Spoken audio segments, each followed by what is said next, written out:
Perkenalkan, nama saya Renaldo Seran dengan NIM 1906 Pada saat ini saya akan mempresentasikan mata kuliah Sistem Informasi Manajemen dengan dosen Dr. Imelda Welin Juliana Ogi, Sarjana Ekonomi, Magister Manajemen. Sekarang kita masuk dalam materi.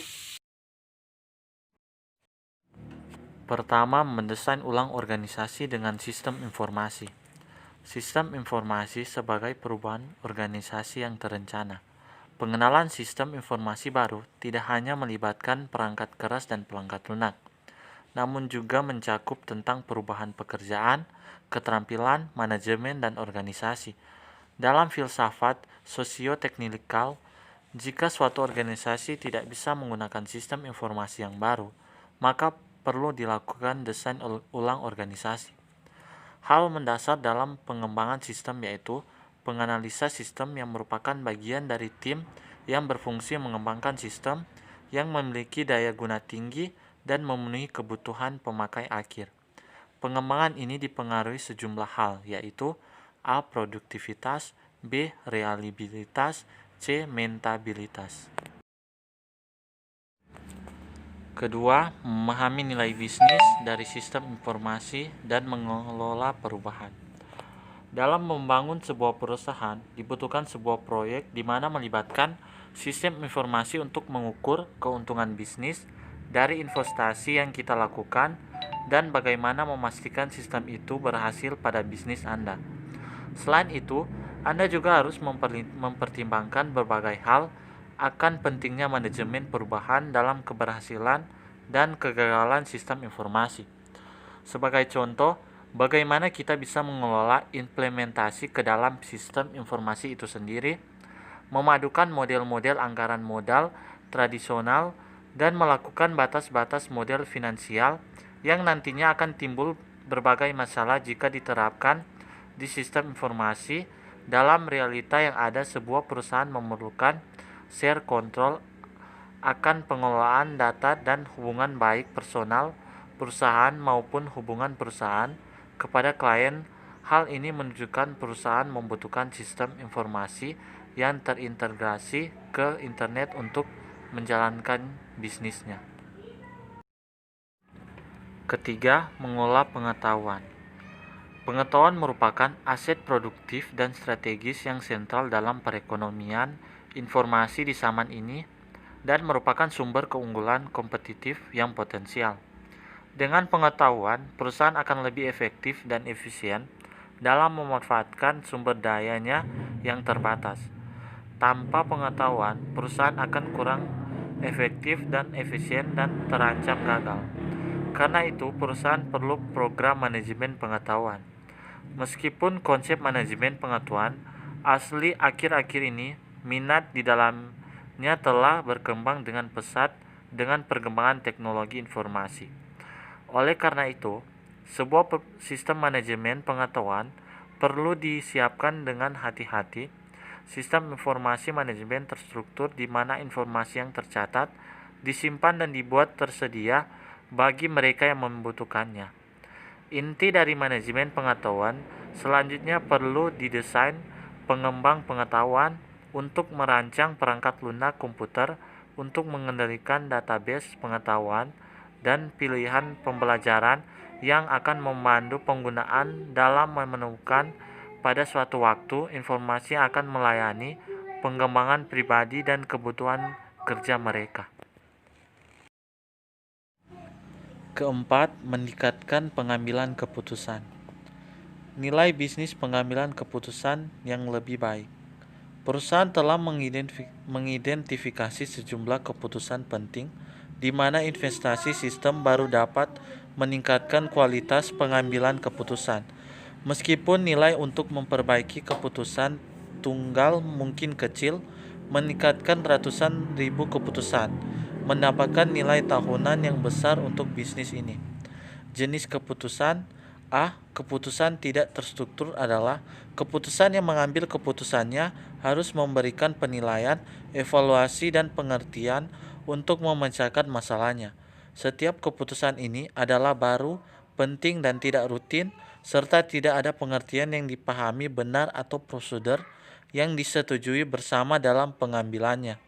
B. Keputusan terstruktur adalah kebalikan dari keputusan tidak terstruktur, yaitu sifatnya berulang dan rutin dan melibatkan prosedur yang jelas dalam menanganinya, sehingga tidak perlu diperlakukan seakan-akan masih baru. Banyak keputusan memiliki elemen-elemen dari kedua jenis ini. C. Keputusan semi terstruktur adalah keputusan yang hanya sebagian masalahnya mempunyai jawaban yang jelas tersedia dengan prosedur yang disetujui bersama. Kelima, keamanan dan kontrol sistem informasi. Definisi keamanan sendiri adalah proteksi perlindungan atas sumber-sumber fisik dan konseptual dari bahaya alam dan manusia. Keamanan terhadap sumber konseptual meliputi data dan informasi. Keamanan sendiri mempunyai tujuan-tujuan yang dimaksud untuk mencapai tujuan utama, yaitu 1. Kerahasiaan perusahaan berusaha melindungi data dan informasi dari orang-orang yang tidak berhak. Kedua, ketersediaan. Tujuan CBIS adalah menyediakan data dan informasi bagi mereka yang berwenang untuk menggunakannya. Ketiga, integritas.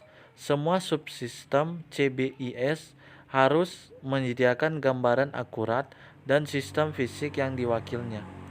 Pengendalian akses dicapai melalui suatu proses 3 langkah yang mencakup: pertama, identifikasi user; kedua, pembuktian keaslian user; ketiga, otorisasi user. Keenam, etika dan dampak sosial penerapan sistem informasi manajemen. Etika adalah prinsip-prinsip mengenai kebenaran dan kekeliruan yang bisa digunakan individu bertindak sebagai agen-agen moral bebas untuk membuat pilihan-pilihan untuk menuntut perilakunya.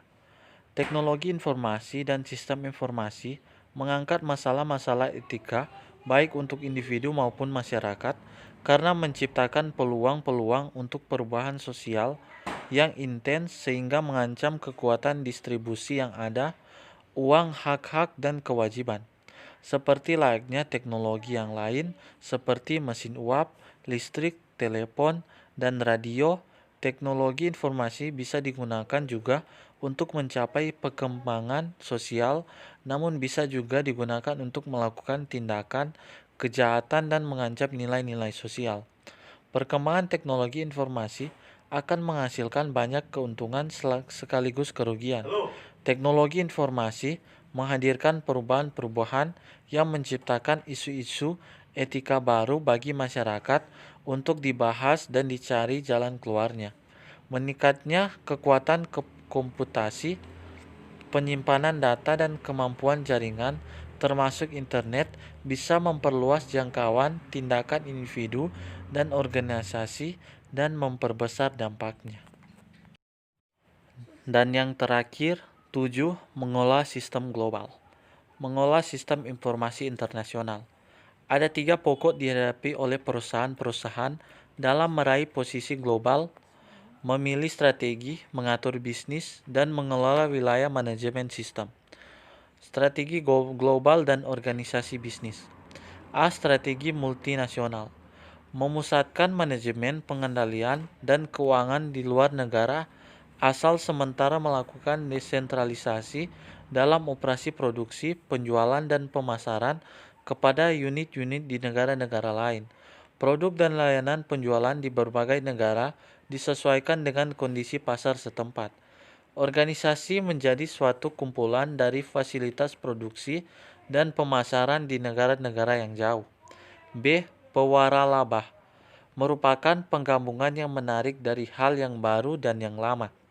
Di satu sisi, produk diciptakan, dirancang, dibiayai, dan diproduksi pertama kalinya di negara asal, tetapi untuk alasan-alasan khusus terhadap produksi tertentu harus disesuaikan dengan personel luar negeri untuk memperluas proses produksi, pemasaran, dan sumber daya manusianya.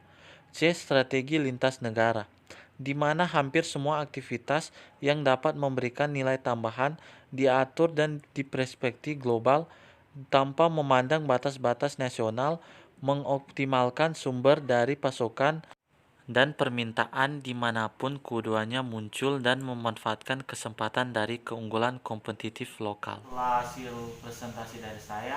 Mohon maaf kalau ada salah kata. Semoga video ini dapat bermanfaat untuk kita semua.